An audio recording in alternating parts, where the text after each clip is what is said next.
你每日食緊嗰粒降膽固醇藥，可能靜雞雞咁侵蝕緊你個腦，甚至推你埋去癌症嘅深淵，一場橫掃全球嘅醫療大騙局。今日我哋就同你揭開真相。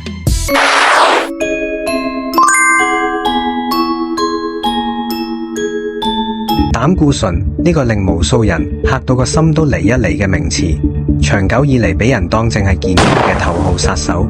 醫生警告你，傳媒又嚇你，話一定要不惜一切代價整低佢。但如果成件事由頭到尾都係錯嘅呢？事實上，膽固醇係我哋生命嘅基石，佢係組成細胞膜、製造維他命 D， 甚至係我哋身體入面啲荷爾蒙，好似睾固酮同雌激素嘅關鍵原料。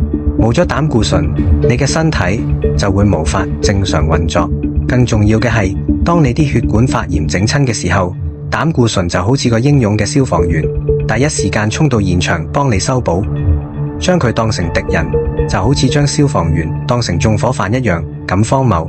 你以為膽固醇越低越好，大錯特錯。2019年，韓國一個針對超過1280萬人嘅大型研究嚇親成個醫學界。研究證實，膽固醇同死亡率之間存在一條恐怖嘅 U 型死亡曲線。膽固醇過低，死亡風險反而飆升。呢句唔係靠嚇。日本國立癌症研究中心嘅研究指出，低膽固醇同更高嘅癌症死亡率直接掛鈎。同時，好多研究都話，膽固醇過低會令你更容易有抑鬱症，甚至增加爆血管、出血性腦中風嘅風險。台灣壽全醫院神經內科主任邱伯儀醫生嘅團隊仲發現，失智症越嚴重嘅老人家，佢哋嘅膽固醇反而越低。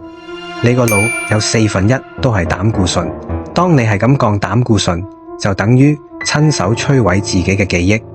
為咗降低嗰個無辜嘅數字，你吞咗啲他汀類藥物 statins， 但你又知唔知呢粒細細嘅藥丸有4大詛咒？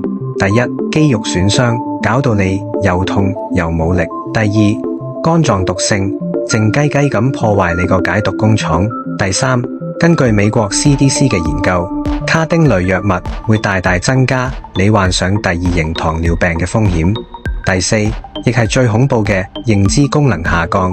哈佛大學研究發現，食藥嘅人記憶力衰退嘅風險竟然高成差唔多4倍。咁邊個先係搞到膽固醇升高嘅真兇？唔係雞蛋，唔係海鮮，而係你碟餸入面呢啲嘢：飽和脂肪、反式脂肪、高果糖糖漿同埋過量嘅動物蛋白。身體80%嘅膽固醇都係自己製造，用嚟對抗發炎同氧化壓力。就好似美國食物及藥物管理局研究所指出，控制膽固醇嘅關鍵在於膳食，而唔係食藥。請記住呢個黃金餐盤法則，將你隻碟分開4格，分別係餡類、5穀雜糧、唔同顏色嘅蔬菜同埋少量嘅堅果同生果。唔好再俾啲過時嘅觀念綁住，唔好再盲目信晒啲藥。你嘅健康係掌握喺自己手度。由今日開始，食真正嘅食物，用智慧嘅膳食取代無知嘅食藥，你就可以真正掌控自己嘅膽固醇，擁抱一個更長壽、更清醒嘅人生。